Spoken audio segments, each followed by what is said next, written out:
ए, अरे क्या कर रही है तू? थारे को मैं कितनी बार बोला है कि बिना घूंघट के घर से बाहर मत निकला कर। अब ये तेरी उम्र ना है छोरा छोरी खेलने की। चल भाग यहाँ से, और अगली बार तुझे यहाँ देखा ना तो मैं छोड़ूंगा नहीं। काय गौरी है?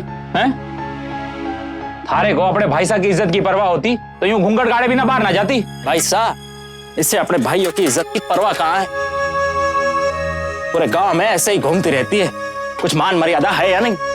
अरे तू क्या खड़ी है, लेके जा इसे अंदर।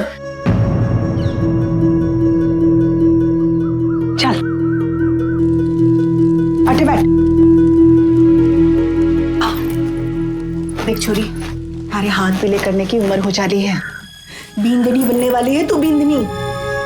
देख छोरी, ये घूंघट औरत की लाज होवे है, उसका गहना होवे है, इससे उसकी शोभा बढ़े है, समझी कि नहीं? तारे बापू सा, तारे भाई सा, तारे भले के लिए तने टोके हैं, उनकी बात माना कर। आदमी दुनियादारी समझे है क्योंकि उसकी दुनिया बाहर होवे है और औरत की दुनिया इस चार दीवारी के भीतर होवे है। आज से थारी भी जिंदगी इस चार दीवारी के अंदर कटेगी, समझी कि नहीं? कि भूसा भरा है? समझी मासा। हमारी आज की कहानी बीकानेर राजस्थान की रहने वाली गौरी परमार के साथ घटी घटनाओं पर आधारित है। ऐसी घटनाएं जो आज तक न कभी आपने देखी होंगी न सुनी होंगी। गौरी के पिता बलराम पेशे से ऑटो मैकेनिक थे, और जब गौरी के बड़े भाई खजान और मलखान कमाने योग्य हुए तो उन्होंने पिता का हाथ बटाना शुरू कर दिया। वर्ष था 1987, जब ना तो केबल टेलीविजन था, ना मोबाइल और ना ही इंटरनेट। गौरी जिस समाज का हिस्सा थी वहां लड़कियों को शिक्षित करने की प्रथा नहीं थी, जिसके परिणाम स्वरूप गौरी पढ़ लिख नहीं पाई। साथ ही साथ उस समाज में पर्दा प्रथा का भी प्रचलन था, जिसका पालन महिलाओं को बेहद सख्ती से करना होता था। कुल मिलाकर एक ऐसी सामाजिक व्यवस्था जहां महिलाएं पूरी तरह से पुरुषों के अधीन थी और उनकी हर आज्ञा का पालन करना उनका परम धर्म होता था। महिलाओं का पूरा जीवन घर की चार दीवारी तक ही सीमित रह जाता था। गौरी जैसे ही 18 साल की हुई, उसके पिता ने उसकी शादी जयपुर के अजय चौहान के साथ तय कर दी।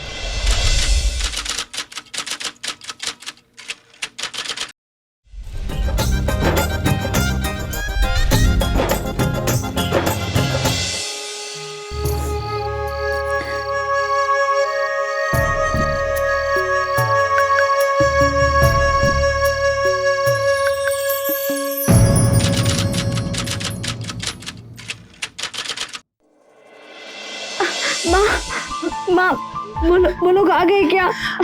बच्चे, पूरा परिवार सुबह से निकला है जयपुर से, बस आने को है, तो घबरा नहीं, थोड़ा सब्र रख छोरी, सब्र कर। अरे आइए आप लोग, खुशखबरी है, घर में लक्ष्मी आई है।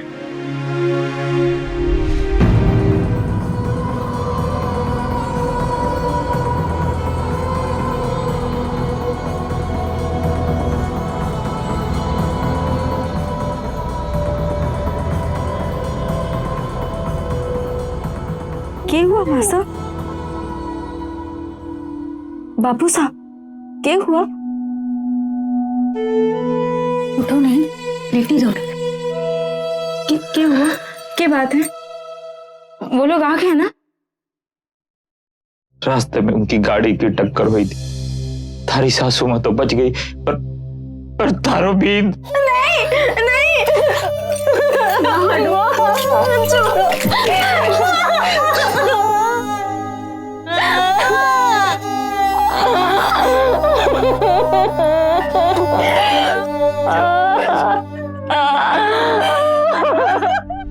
अरे क्या हाल चाल है छोरो?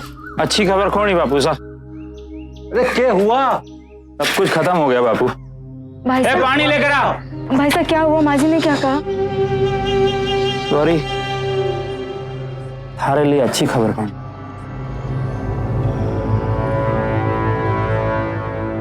क्या खबर है भाई साहब? अजी बोली गौरी को घर में घुसने ना देंगे। गौरी अब शकुनी है, तूने उनके बेटे को नजर लगा दी और उनके बेटे को उनसे छीन लिया। देख गौरी, थारी सास बोले ये बच्चा उनका है, उनके बेटे की आखिरी निशानी, उनको बच्चा चाहिए, वो करना चाहिए। हमने मना किया पर कोर्ट कचहरी की धमकी देने लगी, कहने लगी जेल में डाल देंगे। अब क्या करे गौरी?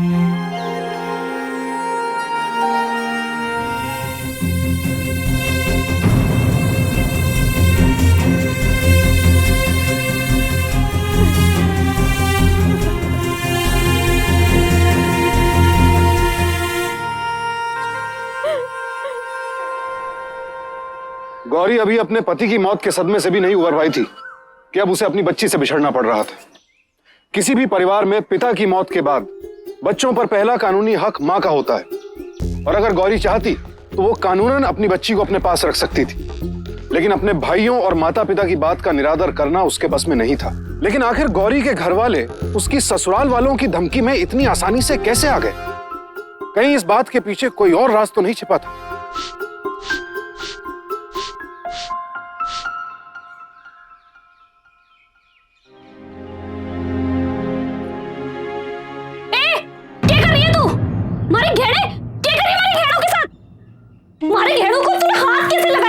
भाभी वो यहाँ मारे घेड़े, अब तो चोर भी बन गई। नहीं, यहाँ पे बात मैं जानती हूँ तेरे को। चल।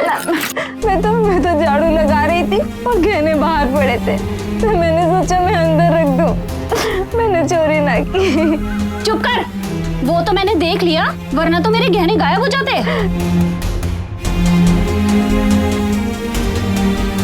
छोटी भाभी आप तो थी ना वहाँ पे, बताइए ना सबको मैंने चोरी ना की है, बोलो ना।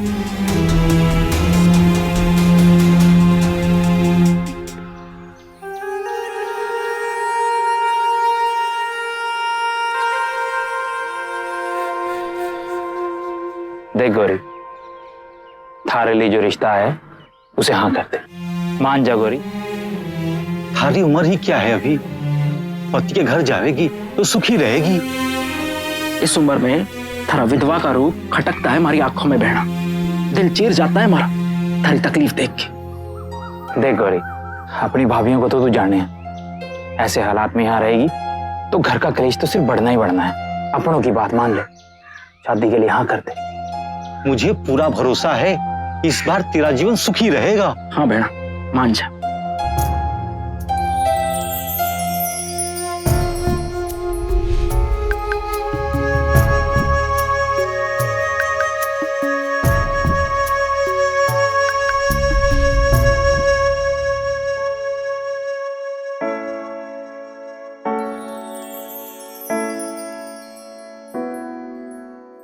आप हमेशा इतना लंबा घूंघट निकालती हैं?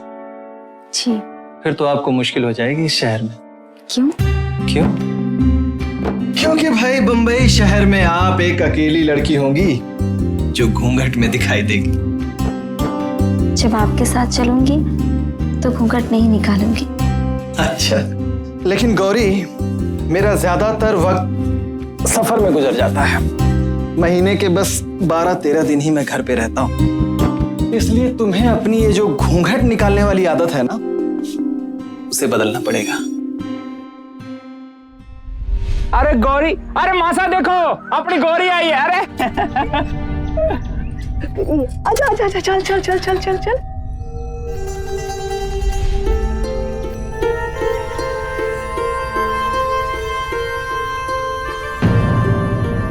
ना माँ, मैंने कोई झगड़ा ना किया। वो तो मैंने स्टेशन तक छोड़ने भी आए थे, ट्रेन में भी बैठाया। बोले 20 दिन बाद आके बीकानेर से ले जाएंगे। अरे भाई मुंबई गए हैं, आते ही होंगे, तो चिंता को नहीं कर, सब ठीक हो जाएगा।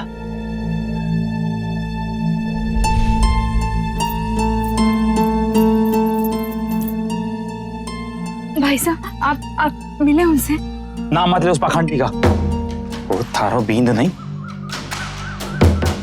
धोखा दे रहा वो थारे को। पहले से उसने दूसरी औरत ला के रखी हुई है और अब तीसरे ब्याह की तैयारी कर रहा हो। क्या समझे वो अपने आप को?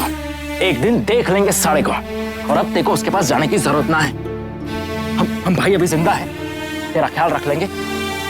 देख, गलती मारे से हुई, पहली बार किसी आदमी को परखने में गलती होगी तेरे भाई सा से। भाई साहब मैं निभा लूं। गौरी, इतना निर्लज समझा तूने अपने भाई साहब को, हैं? क्या अपनी इकलौती बहन को ऐसे के पास वापिस छोड़ाएंगे? देख, तू चिंता कौन ही कर, तेरा एक और ब्याह होगा। क्या हुआ? भरोसा रख अपने भाई साहब में। क्या है? मैंने बता तो सही क्या हुआ?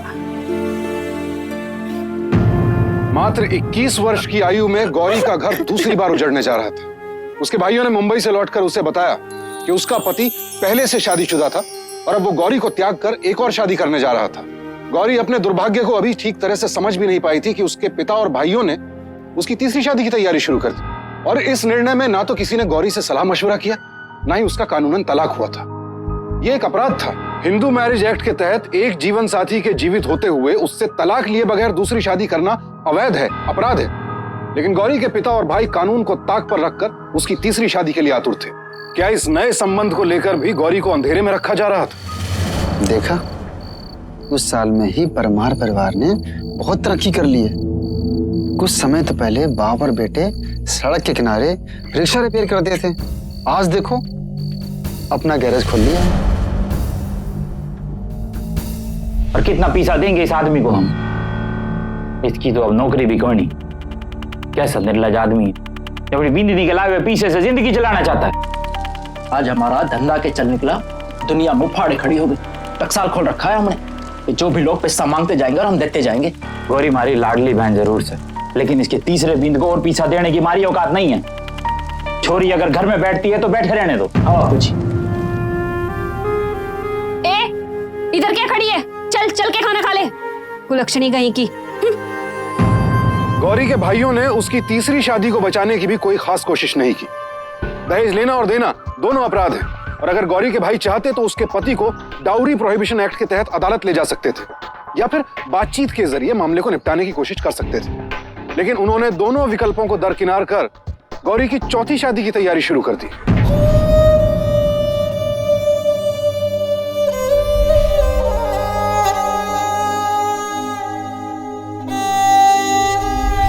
देखो बापू साहब, हालत देखो हमारी बहन की। शराब के नशे में जानवर की तरह पिटाई से।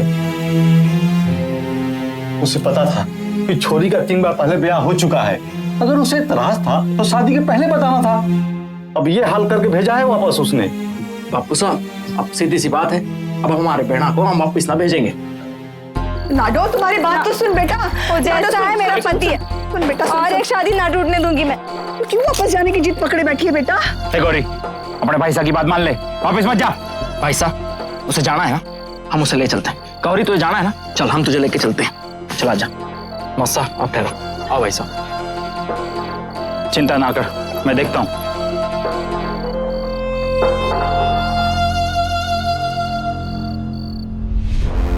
तेरी हिम्मत कैसे हुई यहाँ आने की?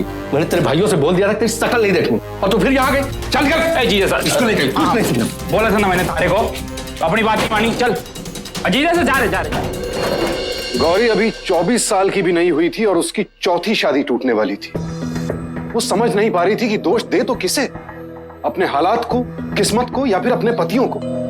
उसे शादी लफ्ज से नफरत हो चुकी थी, लेकिन फिर भी वो बेसहारा थी। अगर वो अपने भाइयों के घर रहती तो उसे अपनी भाभियों का अपमान झेलना पड़ता, उसका तिरस्कार किया जाता, उसे परिवार पर बोझ समझा जाता। और अगर शादी करती तो इस बार ना जाने किस नए नर्क से गुजरना पड़ता। उसके परिवार वाले अच्छी तरह से उसकी मनस्थिति को समझते थे, इसके बावजूद उन्होंने उस पर फिर से शादी करने का दबाव डाला, और ना चाहते हुए भी गौरी को उनके सामने झुकना पड़ा। आइए आइए आइए, मैं अभी गौरी को लेकर के आता हूं।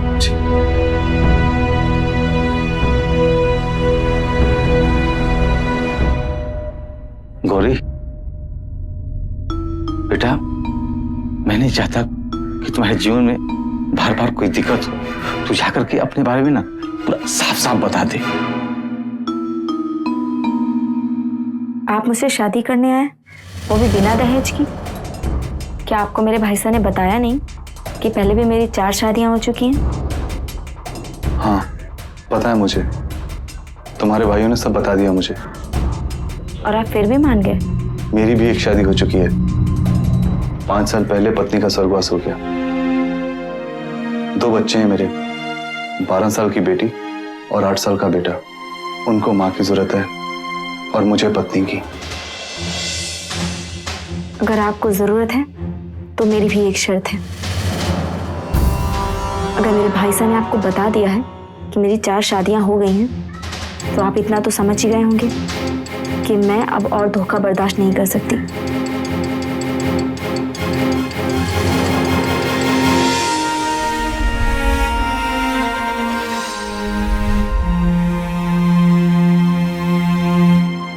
गौरी का अपने दूसरे, तीसरे और चौथे पति से तलाक नहीं हुआ था, ये बात हेमंत को नहीं बताई गई और अपनी नेक नियति में उसने गौरी की पिछली 4 शादियों की सच्चाई जानने की कोई कोशिश भी नहीं की। उस बेचारे को इस बात का अंदेशा तक नहीं था कि उसकी और गौरी की शादी अमान्य है। बिरादरी में लोग तरह तरह की बातें कर रहे हैं। 4 बार शादी कोई लड़की को कोई घर ले आता है? लोग कहते हैं तूने शादी नहीं की, समाज सेवा की है।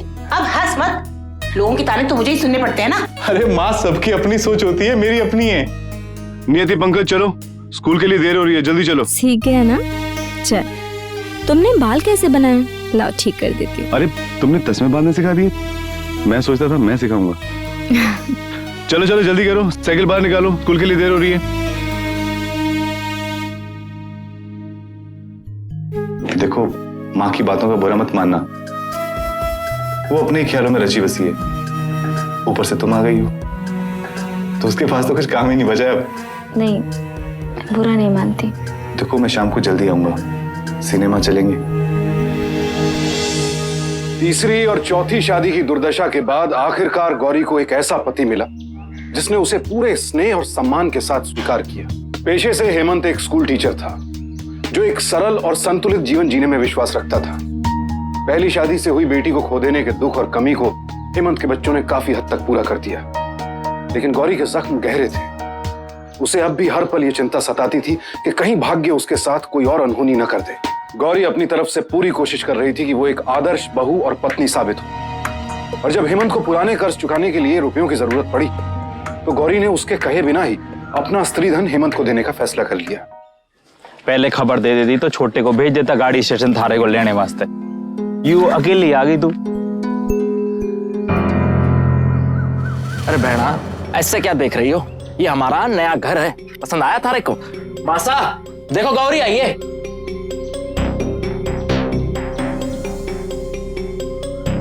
अरे गौरी बेटा, तू? खुश रह बेटा। कैसी है? सब ठीक तो है? क्या बात, बहुत घबराई हुई सी है? हाँ बाबू साहब, हमारे को थोड़ी जल्दी है। हमारे को हमारे गहने चाहिए, जरूरत आन पड़ी है। इन्होंने कुछ पुराना कर्जा लिया था, वही चुकाना है। और हम सोच रहे थे कि हम नया घर भी ले लें। और मासा तो जाने हैं, हमारे को सजने संवरने का शौक तो है ना, तो मैंने सोचा कि गहने हमारे काम आ जाएंगे। अब गहने वगैरह के बारे में ना अपने भाई लोगों से ही बात कर ले, ठीक है? तू थोड़ा आराम कर ले। अब चाय चाय बनाओ गौरी के लिए। चल गौरी, अंदर चल। चलो। कौन से गहने गौरी हैं? कैसा स्त्रीधन? थारे ब्याह में सब कुछ तो दे दिया हमने थारे को। नहीं भाई साहब, गहने में न लेके गई, और इन्होंने तो दहेज लेने से मना कर दिया था। तुम्हारे सारे गहने यही हैं। बहना, थारे से गलती हो रही है। तू अपने साथ अपने सारे गहने लेकर गई थी ना भाई साहब, हमारे को याद है कि हमारे गहने। जी, हमारे हार को ऐसे क्यों बोल रही है रे तुम? ये तो हमारा हार है। थारा हार? इसका मतलब हमारे को तो चोर बोली? चोर बोली तुम्हारे को? ना भाभी साहब, बढ़िया ही हार को अपना बोलने वाली। अरे कैसा स्त्रीधन और कौन सा स्त्रीधन? एक तो थारे को पाल पोस के इतना बड़ा किया, थारे रोटी और कपड़े का खर्चा उठाया, आसरा दिया, और उसका जे सिला दे तू। तू चुप कर, चुप कर, चल चल अंदर चल। जी मैं गौरी को भी बता देता हूँ। जी क्या हुआ? तुम्हारी माँ की तबीयत खराब है, माँ की तबीयत? तुम्हें घर जाना होगा। चलो तुम्हें बस स्टैंड तक छोड़ दूंगा। जब से तुम्हारे भाइयों ने नया घर लिया, लहजा बदल गया उनका। और वो स्त्रीधन ना देने वाली बात, वो तो अभी तक हजम नहीं हुई मुझे। पता नहीं क्यों गौरी, तुम्हारे भाइयों पर से भरोसा उठ गया मेरा। अरे माँ जी देखिए, गौरी आई है। गौरी? भाई साहब मासा कहाँ है? हाँ, तू कैसी है? मैं अच्छी। मासा कहाँ है? मासा देखो, गौरी आई है। अरे गौरी, छोरी, मासा तो ठीक तो है ना? हाँ बेटा, मने क्या हुआ है? माँ, मैं तो घबरा गई थी। मैंने तो संदेशा भेजाया था कि तू बीमार है, तो मैं यहाँ आ गई। हाँ मैं बीमार थी। अरे छोरी, ताप कुछ ज्यादा बढ़ गया था, लेकिन अब ठीक हूँ। घर वाले परेशान हो गए थे और तुझे बुला भेजा। चल अच्छा हुआ तू आ गई। वैसे भी घने दिन से थारी बहुत याद आ रही थी मने। शुक्र है माँ कि तू ठीक है, मन बहुत घबरा गया था।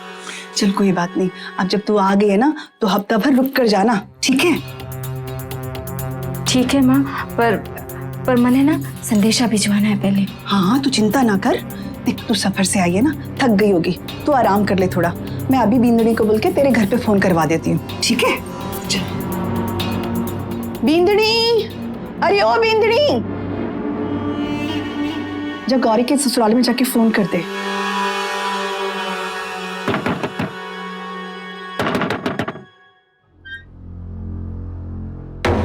प्रणाम। आप दोनों ही? हाँ, हाँ वो उदयपुर काम से आए थे, सोचा आपसे मिलते चले। और भेड़ा का संदेशा भी देना था आपको। अंदर आइए ना आप लोग, अंदर आइए। कैसा संदेशा, हमें भी तो बताइए। नहीं चाहिए। नहीं माँ जी, चाय को नहीं चाहिए। देखो जीजा जी, हम लोग तो थारे को यही बताने आए हैं कि गौरी वापस कौन ही आवेगी। वो तो थारे से तलाक चाहती है। बस बस, मजाक बहुत हो गया।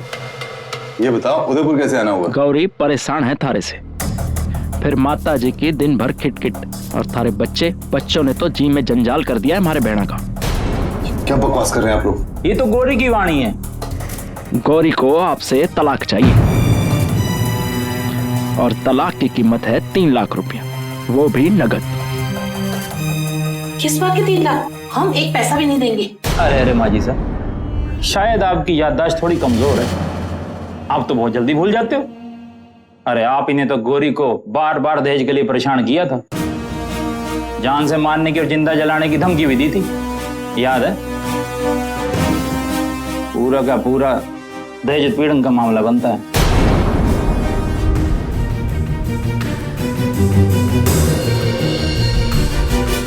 भाई साहब, क्या खबर है भाई साहब? भाभी ने कितनी बार फोन लगाया, फोन नहीं लगा। वो गौरी। भाई साहब, अरे कुछ बता दो। वो तारे लिए अच्छी खबर कौन नहीं। हेमंत जीजा साहब ने ये थारे लिए चिट्ठी भेजी है। भाई साहब मैंने तो पढ़ना ना आवे, क्या लिखे हो? क्या लिखा है भाई साहब? गौरी, हेमंत साहब ने बोल लिया है कि गौरी को वापस नहीं भेजना, वो थारे साथ नहीं रहना चाहता अब। क्या बोले हो भाई साहब?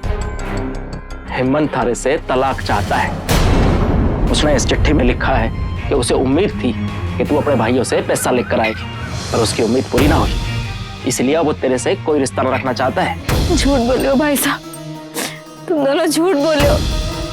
मैंने विश्वास है वो मैंने छोड़ ना सके, वो मैंने छोड़ ना सके। मैं ना मानू भाई साहब, वो मैंने छोड़ ना सके। आप दोनों झूठ बोले हो, मुझे पता है वो मैंने ना छोड़ेंगे, वो मैंने नहीं छोड़ सकते। गौरी, काहे झूठ बोलेंगे हम?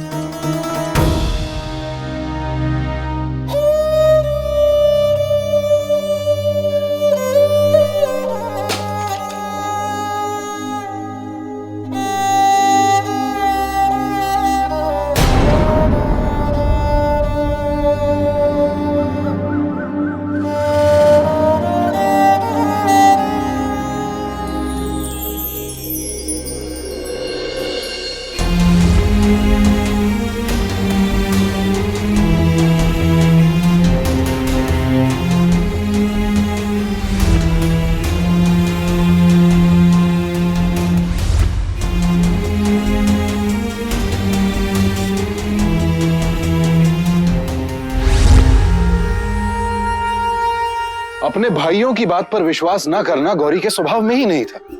उसके लिए यह सोचना भी असंभव था कि उसके अपने सगे भाई उसके जीवन के साथ कोई खिलवाड़ कर रहे होंगे। गौरी के खिलाफ षड्यंत्र रचा जा रहा था, और उसमें उसके सिर्फ भाई ही नहीं, उसके माता पिता और भाभियां भी शामिल थी। लेकिन परिवार वालों के लाख समझाने के बाद भी गौरी का मन यह मानने को तैयार नहीं था कि हेमंत भी उसके दूसरे पतियों की तरह था। जिंदगी में पहली बार गौरी को अपने परिवार पर शक होने लगा, और अब वो कोशिश करने लगी कि किसी भी तरह हेमंत से संपर्क कर सके। चल पहले तरकारी ले लेते हैं। भाभी, तरकारी मैं ले लेती हूँ, आप दूसरा सामान ले लीजिए। अच्छा, जल्दी करिए।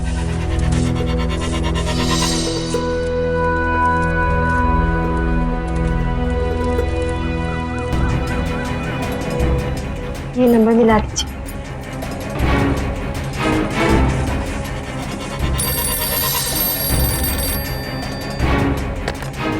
हेलो माँ जी, मैं गौरी बोल रही हूँ। माँ जी, ये कहाँ है? इनसे बात करा दीजिए, बहुत जरूरी है। सुनिए जी, उसने फोन पकड़ लिया। काय हुआ? भैया उसने फोन पकड़ लिया। किसने? गौरी ने। वो टेलीफोन मुझसे फोन लगा रही है। चल छोटे, चल चल। माँ जी, आप ये कैसे भूल सकती हैं? 3 लाख रुपए लिए तेरे भाइयों ने, तब जाके तुझसे पीछा छूटा है। और तू फिर से फंसाने चली मेरे बेटे को। माँ जी, आप ये क्या बोल रही हैं? निर्लज्ज, कुछ तो शर्म कर। नियति और पंकज तुझे अपनी माँ समझते हैं। डायन भी एक घर छोड़कर वार करती है, पर तूने तो अपने बच्चों का भी लिहाज नहीं रखा। कैसी माँ है तू?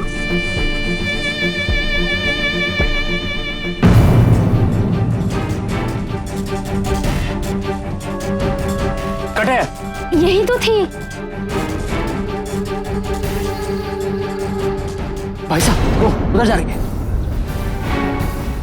अरे रुक। बापू साहब,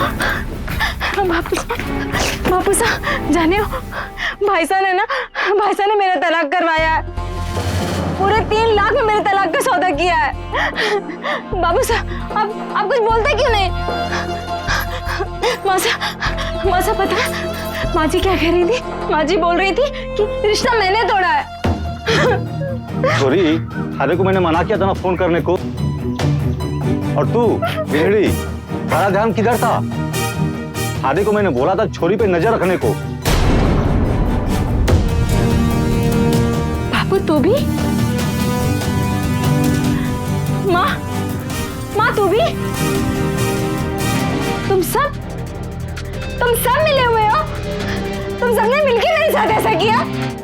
मैं सबको बताऊंगी, मैं पूरे गांव में जाकर बताऊंगी कि तुम सबने मेरे साथ धोखा किया है। ए, छोरी को लोग अंदर जाओ।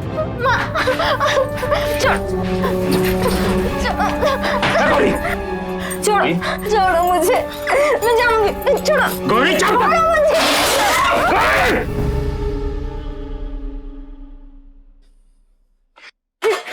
देख गौरी, जब तारे को सच बात पता चली गई है तो हमारा आगे का कार्यक्रम भी सुन ले। अगले 6 हफ्तों में थारा एक और ब्याह होने वाला है।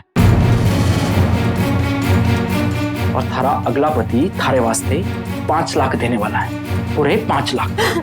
जो गौनी गौरी, हिम्मत ना भी 2.5 लाख दिए थे हमें तारे से शादी करने के लिए। झूठ बोल रहा है तुम। झूठ बोल रहे हैं हम? बात क्या? रस्सी लेकर उदयपुर जाना है। उदयपुर जाऊंगी। छोड़ो मुझे, छोड़ो। उदयपुर जाएगी तू? माँ छोड़ो। देख गौरी, मैं तारे को उदयपुर लेकर जाऊंगा, लेकिन ये सब कार्यक्रम के बाद एक बार ये शादी हो गई, हमें हमारे 5 लाख मिल गए, तो उस नए पति ना छोड़ के अपने पुराने हिम्मत के पास वापिस चली जाइयो। हम लोग कुछ ना करेंगे भाई साहब, लेकिन तब तक तारी जबान से उफ नहीं निकलना चाहिए। नखरा मत कर छोरी। भाई साहब, मैं तो थारी बहन हूँ ना। मुझे न बांधो, मुझे छोड़ दो। छोड़ दो इसे भाभी साहब, छोड़ दो इसे, पर एक शर्त पे। हम लोग तेरे भाई हैं, इसलिए तुझे प्यार से समझा रहे हैं। एक बार पिस्सा हमारे हाथ में आ गया तो तुझे जहां जाना है चली जाना।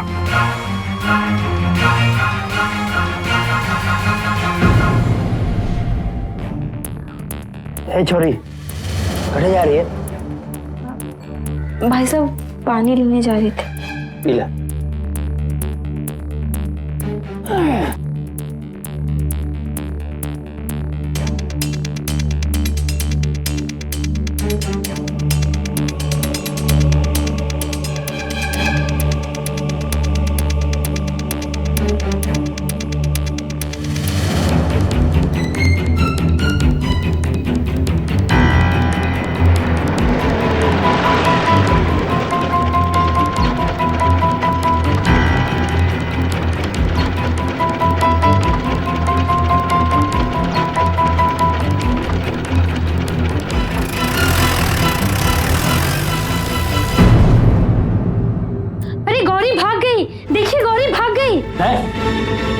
अरे पानी पीने गई होगी। अरे नहीं, दरवाजा खुला है, गौरी भाग गई है। भाग गई? छोटे, चिंता कौन नहीं कर, वापिस आ जाएगी कल शाम तक रोते बिलखते। अरे हेमंत के परिवार ने कौन सा उसको रखना है। तू सो जा, दरवाजा बंद कर। तो झूठे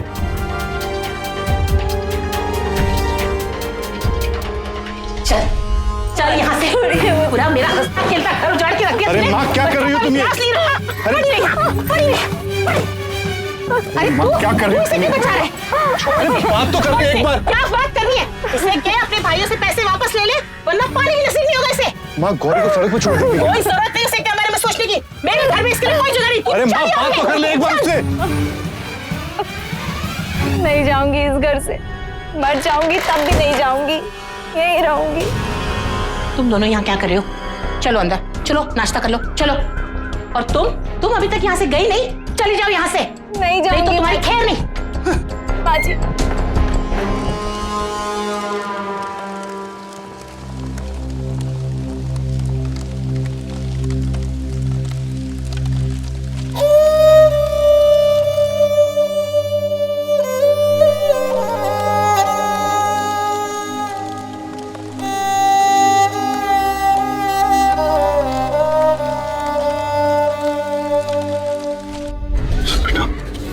अम्मा को चाहिए क्या?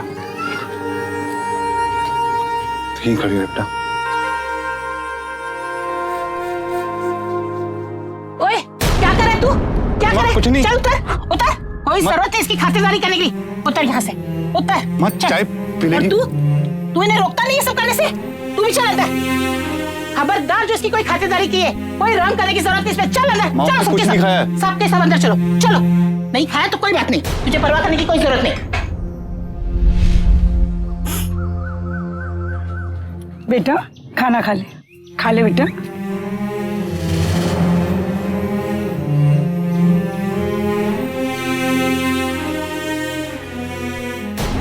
चलो चलो यहाँ से।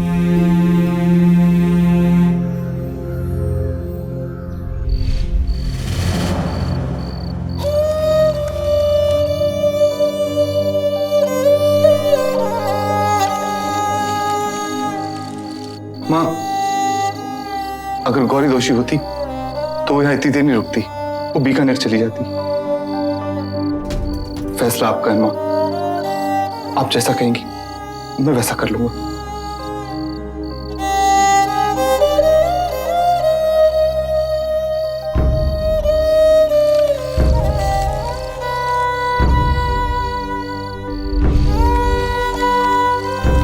पूरे 70 घंटों तक गौरी हेमंत के घर के बाहर बैठी रही। तब जाकर उसकी सास को विश्वास हुआ कि उनकी बहू पूरी तरह से निर्दोष है।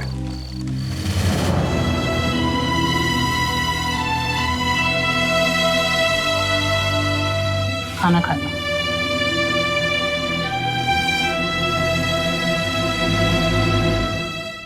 अरे सब ठीक हो जाएगा। गौरी को अपने पति और सास की स्वीकृति तो मिल गई, लेकिन उसकी मानसिक स्थिति अब भी डामाडोल थी। वो विश्वास ही नहीं कर पा रही थी कि जिस परिवार को वो अपनी जिंदगी समझती थी, उसी परिवार ने उसकी जिंदगी का मोल लगाया।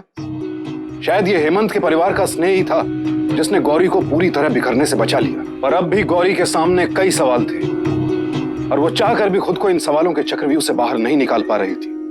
मेरा परिवार, मेरे माँ बाप, मेरे भाई, इन्होंने मेरे साथ ऐसा किया। क्यों किया इन्होंने मेरे साथ ऐसा? और मेरे माँ बाप ने भी ना रोका। क्यों? क्या मैं अब शगुनी हूँ? क्या मैं करम हूँ? आखिर क्यों किया उन्होंने मेरे साथ ऐसा? ऐसा नहीं सोचते गौरी, जो बीत गई सो बात गई। ऐसे कैसे बात गई? हमारे परिवार ने मेरे साथ ऐसा किया, सुनवाई तो मुझे चाहिए। एक शंका तो मेरे मन में बार बार उठती है, जो मुझे रात रात भर सोने नहीं देती। जब तेरे भाइयों ने तेरी 5वीं शादी में ऐसा किया, तो उससे पहले 4 शादियों में क्या क्या नीचल कपट किए होंगे।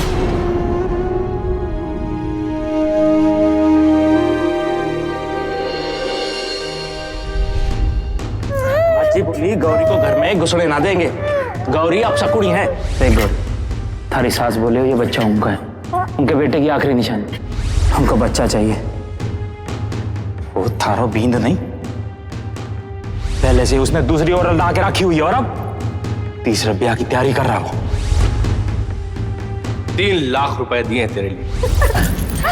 जिस तरह दिल में आएगा उस तरह रखूंगा तुझे। अरे बहना, ऐसे क्या देख रही हो? ये हमारा नया घर है, पसंद आया थारे को?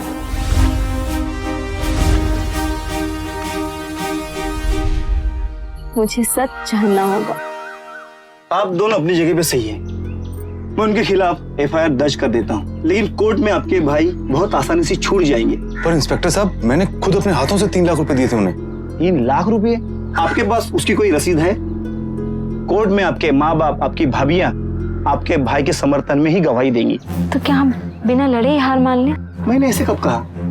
बल्कि आप अपना केस बनाइए। आपके भाइयों ने आपके दूसरे पतियों को भी धोखा दिया है, उनसे कुछ रुपए ऐंठे हैं, उनके खिलाफ गलत केस बनाने की धमकियां भी दी है। आप जितने लोगों को अपने साथ जोड़ पाएंगी उतना ही आपका केस स्ट्रांग होता जाएगा। जो गौरी चंद महीनों पहले तक बिना घूंघट के किसी गैर मर्द के सामने भी नहीं आती थी, आज उसने इंसाफ की लड़ाई के लिए शहर दर शहर जाने का फैसला किया और उसकी इस लड़ाई में उसके साथ कदम से कदम मिलाकर चलने वाला उसका हमसफर बना उसका पति हेमंत।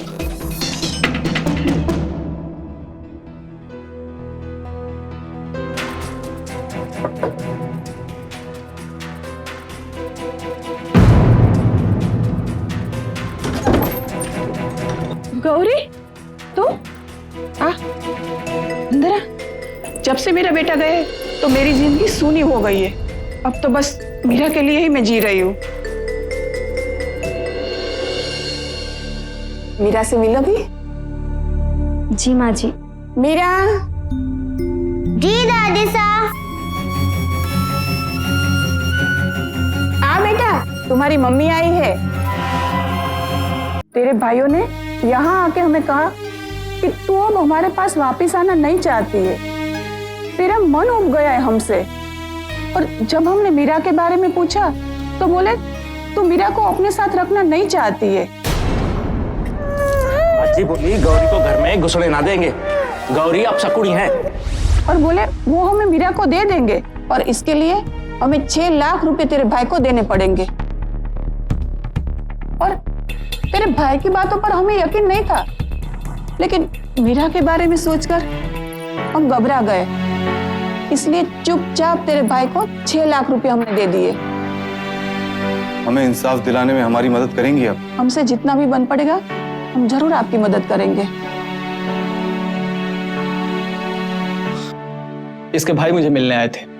वो कह रहे थे कि गौरी मुझे छोड़ना चाहती है क्योंकि किसी अमीर खानदान में उसकी शादी होने वाली है। उसकी शादी का न्योता तक लाए थे मेरे पास। वो मुझसे कह रहे थे कि मैं उसकी जरूरतें पूरी नहीं कर पा रहा और उसके बाद कोर्ट कचहरी की धमकी देने लगे मुझे। क्या करता मैं? 2 लाख रुपए उनके मुंह पे मारा मैंने और तब जाके गौरी से अपना पीछा छुड़ाया। मुझसे बोले दहेज प्रताड़ना के साथ साथ मेरे पे मेरी बीवी का बलात्कार का केस लगा देंगे। मैं बहुत घबरा गया। जो दहेज गौरी लाई थी उससे दूना उसके भाई वसूल कर ले गए। मैं तेरे से जो मारपीट करता था ना, उसके लिए मैं हाथ जोड़ के माफी मांगू। मुझे माफ कर दो। अब आपके भाई के देने के लिए मेरे पास कुछ नहीं बचा। हाँ, मुझे माफ कर दो भाई साहब। आखिरकार गौरी के पतियों को उसकी सच्चाई का पता चला। उन्हें एहसास हुआ कि गौरी के भाई सिर्फ उन्हें ही नहीं, खुद गौरी को भी ठग रहे थे।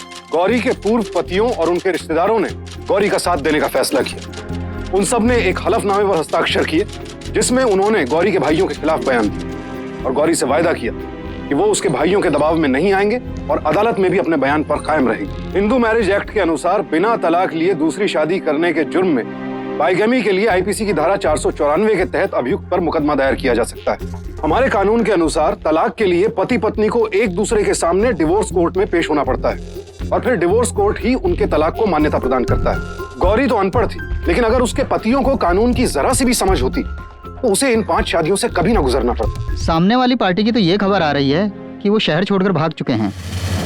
उनके घर गोदाम सब पे ताले लगे पड़े हैं। आप लोगों को कुछ अंदाजा है वो कहाँ जा सकते हैं? हाँ, वो बड़ी भाभी का गांव बिराली यहाँ से 3 किलोमीटर दूर है, वहीं हो सकते हैं।